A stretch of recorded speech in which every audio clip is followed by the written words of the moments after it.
Et bonjour YouTube, j'espère que vous allez bien. Vous le savez, aujourd'hui, pas de live sur Twitch. Aujourd'hui, c'est mercredi, c'est le jour World of Warcraft, vous connaissez, c'est mon petit péché à moi.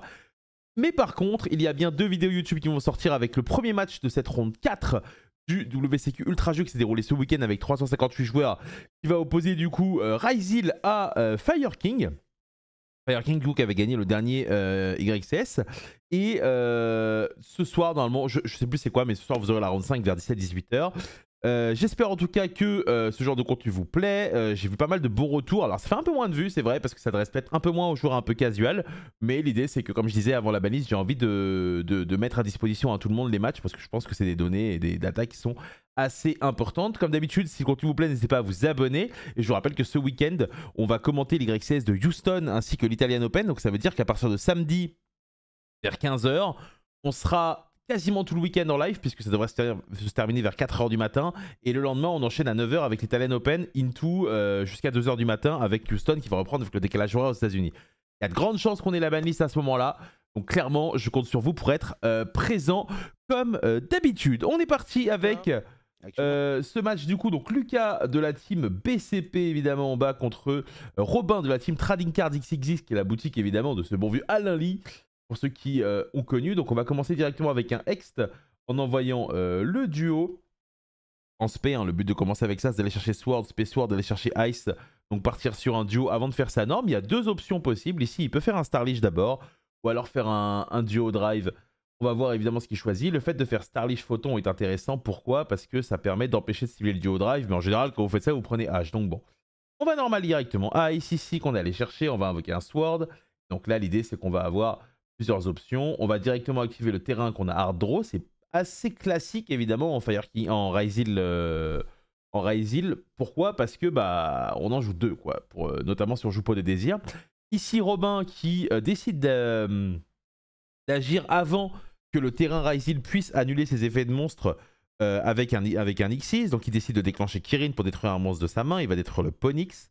Vu qu'il y a un feu qui a été détruit, ça lui permet de déclencher Ponyx également de sa main numéro 2, de façon à l'invoquer et à aller tuto une magie piège. Et il va aller tuto évidemment le sanctuaire qui lui permet d'aller chercher l'île des rois du feu. Donc ici, Lucas, il a pas mal d'informations quand il voit ça. Il a probablement une information que Nib n'est probablement pas là. Donc ici, il va partir sur un duo. Duo va équiper. Et là, du coup, ensuite, il va partir sur Starlish de façon à ce que Duo ne soit pas ciblable par un Veiler, puisqu'il a plus de 2000 d'attaque. On va faire l'effet de duo, on va détacher du Starlish puisque les matériaux de Starlish ne servent à rien. Et donc on va pouvoir aller chercher en général Node plugin. C'est en général ce qui se fait, voilà, Node plugin. Donc plugin qui permet de ramener un monstre et Node de spé permet d'avoir accès à un autre monstre X6. Donc évidemment, ça c'est toujours très très intéressant. Quand vous avez déjà le terrain, de pouvoir aller chercher Node et plugin. Dans les autres versions de Ryzil, on a tendance à aller chercher évidemment Node et terrain, mais bon. Ici, du coup, il va défausser le deuxième terrain avec son Node et décider de garder le Starlish sur le board. Je pense que dans cette situation, j'aurais envisagé moi de sacrifier le Starlish qui n'a pas vraiment d'impact, mais bon, c'est pas relevant ici, dans le cas où la partie dure. Donc ici, il va partir directement sur un Bagouska, fait que son duo passe en défense et ça va un peu paralyser le tour adverse et il va tout simplement passer la main.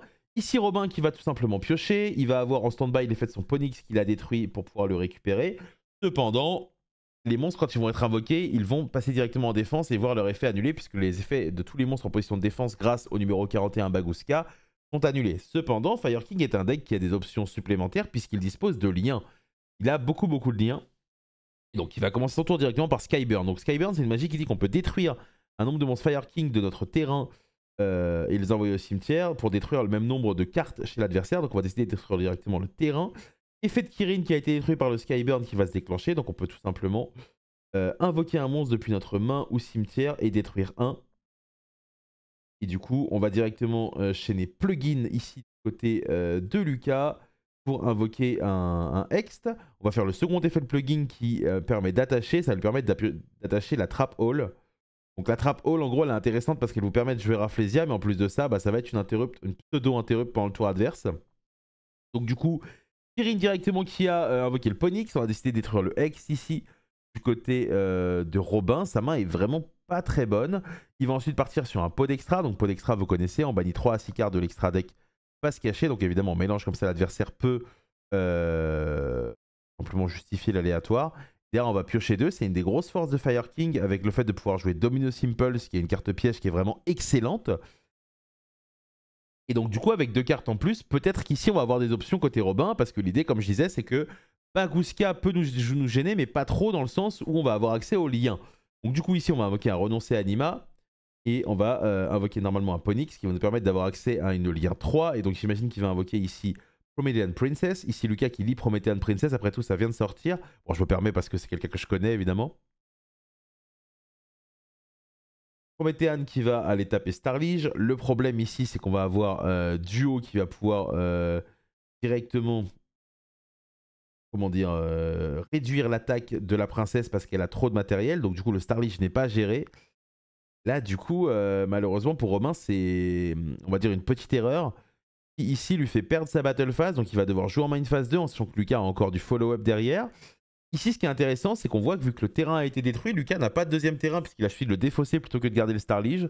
La réalité, c'est que le Starlige a un impact quand même, mais c'est un choix qui est intéressant sur lequel peut-être on peut débattre dans les commentaires. Du coup, en main phase 2, on va activer le Sanctuaire qui va nous permettre de mettre l'île des Rois du Feu. L'île des Rois du Feu qui va nous permettre de détruire directement une carte feu. Donc, Princesse va ramener Kirin en def. On va détruire Kirin pour aller chercher un autre Kirin. Du coup, on va révéler Garunix parce qu'on a un feu qui a été détruit. Garunix, du coup, qui, par son effet, peut détruire un monstre depuis son deck. Mais l'idée, c'est que vu qu'il y a Bagooska, ça ne marchera pas. Et donc là, du coup, il va tenter de faire un Nixis, une invocation lien, pardon. Mais le problème, c'est qu'il est lock en feu à cause de la Princess. Donc du coup, il va partir sur une Ita. Ita qui va devenir un Typhoon. Très bien. Et du coup, il va passer là-dessus. Et donc, Lucas va avoir tout simplement... clairement, c'est le boulevard de l'étoile pour passer. Donc là, ici, Lucas, maintenant qu'il a réussi à tenir un tour, c'est son but. C'est pour ça qu'il invoque Bagooska. Il va pouvoir tout simplement passer Bagooska en attaque, ce qui va enlever la contrepartie de devoir avoir nos monstres qui sont invoqués en def pour tout simplement perdre leur effet. Voilà, c'est exactement ce qu'il va faire ici. Et il devrait normalement terminer la game assez tranquillement. Donc Duo va activer son effet de façon à aller tuto en détachant un du Bagooska ainsi que la Traps Holes. Et là, du coup, directement, il va chercher 2. Et là, voilà, il vérifie qu'il a bien son deuxième terrain au cimetière. Et il se rend compte, il se dit oh, merde. Mais bon, les cas, ce sera pas forcément très important ici. On a l'information globalement que normalement, il n'y a pas de Nib en face. Et on peut même, je pense, potentiellement tuer sans Nib. Donc voilà, c'est vraiment très très bien. Il va chercher de l'engine avec ce duo qui est toujours un enfer. On pourrait se dire qu'il y a la princesse au cimetière qui pourrait nous gêner, mais pour ça, il faudrait un feu sur le board. On sait qu'il y a un Kirin en main, donc dans le cas où la dernière carte est une inconnue et qu'il y a un feu en main, Kirin peut se déclencher pour permettre d'avoir un accès à la princesse. Mais ici, on va directement invoquer Ice tranquillement. Ice qui va spé Ext. Et là, on va juste tranquillement s'occuper de ce board. Même dans le cas où on n'a pas OTK et qu'on a envie de jouer vite pour pas se faire réprimander parce qu'on est trop lent, on peut se mettre safe avec juste un tour où on push pas mal de dégâts et on a un Déto et un Dweller. L'idée, c'est que quand vous avez le kill mais que vous le voyez pas, c'est mieux de sécuriser la game même si vous ne tuez pas ce tour-ci à 100%.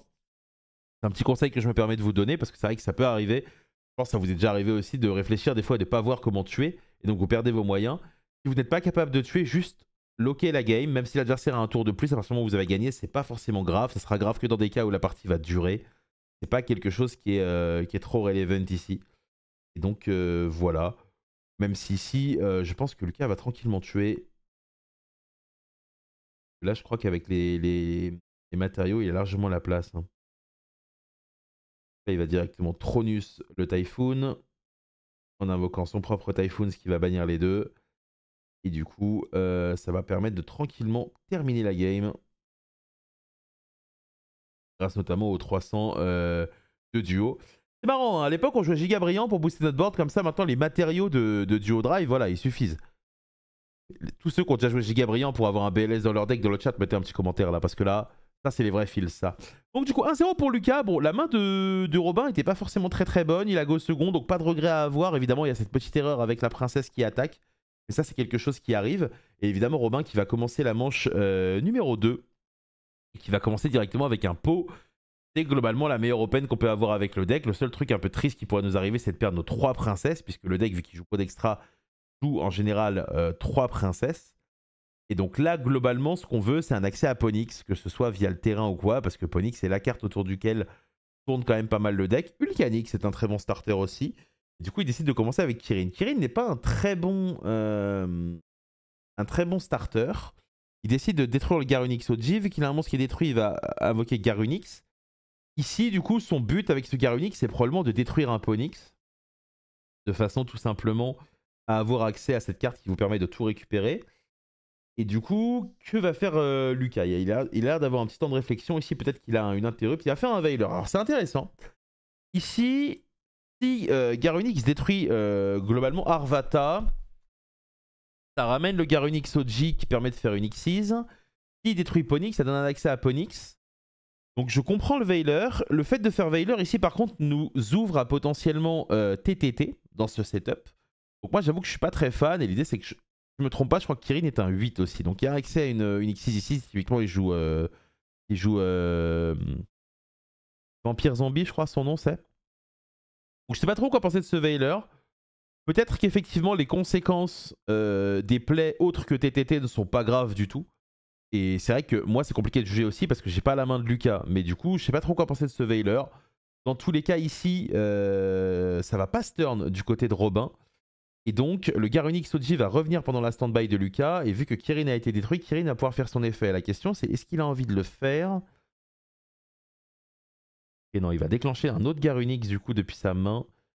Qui va lui permettre de détruire Arvata, j'imagine, qui va ramener Kirin. Ouais, c'est un board qui est relativement simple à passer en réalité, ça en 2025. Certes, c'est des gros monstres, mais c'est pas le top. Donc clairement, à mon avis, Robin, ici, s'il a pas de solid on trap, ça peut être très compliqué si Lucas a une main avec juste de l'engine finalement. Alors, littéralement 2 engines, ça suffit à passer genre un Veiler, bon. Alors, SPX ici, X qui va du coup envoyer un duo. X d'effet, on va aller chercher soit Sword, soit Node. S'il va chercher Node, c'est qu'il a déjà Sword. S'il va chercher Sword, c'est qu'on n'a pas d'informations. Il va chercher Node, donc il a forcément Sword. Il s'exécute ici, SP Sword, s'il va chercher Ice. Et là, du coup, c'est intéressant. Est-ce que du coup, on commence par duo pour forcer la potentielle interaction? Ou est-ce qu'on place le Dweller maintenant? C'est ce qu'on va voir ici. On va voir ce qu'il décide de faire. Il va placer duo dès maintenant. C'est pour ça qu'il a envoyé duo numéro 2 avec son Ext. Là, il va faire l'effet pour tuto. Donc du coup, ça passe. Un côté Robin, malheureusement, on n'a pas de quoi arrêter ça. Donc du coup, le terrain va empêcher les effets de monstres. Et vu qu'il a tuto Node, ici, il devrait tuto voilà, un plugin tranquillement. Et là, du coup, c'est assez triste parce que dès maintenant, on sait que la game est quasiment finie. Alors, je rappelle que les joueurs étaient à 3-0. Hein, donc, c'est vrai que c'est un peu triste de voir les mains que Robin a eues sur ce match. Maintenant, peut-être que je vais me tromper et qu'il n'y aura pas 2-0, mais je pense pas. Donc, du coup, normal ice, space sword. Là, on est tranquille. Mais c'est vrai que ça sent quand même le 2-0, cette histoire. Hein. Donc, globalement, un truc qu'on vous expliquera toujours contre Ryzeal, c'est que Duo Drive ne doit pas passer. Et l'idée, c'est qu'après, évidemment, le Ryzeal va se servir de cette information pour jouer autour de vos ressources, mais voilà quoi. Alors, le Teto qui va être invoqué ici. Effet de Teto pour attacher 1. Donc, du coup, là, on a déjà pas mal de monstres qui permettent d'aller chercher les ressources adverses, ce qui est évidemment relativement sympa. Attention au Garunix, cependant, qui a beaucoup d'attaques. SP Node. Effet de Node, j'imagine qu'il va dégager une carte. On voit qu'il a un cross-out en main. Dégager son plumeau. Et donc là, il a encore une fois accès à une X64.